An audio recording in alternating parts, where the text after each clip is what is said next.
இந்த ஆலயம் உனக்காக.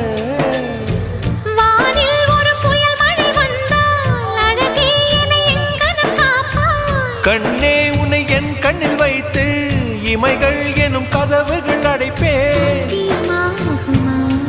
நான் சத்தியம் செய்யவா?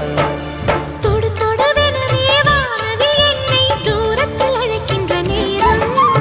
Uva, uva, uva, uva, uva, uva, uva, uva, uva.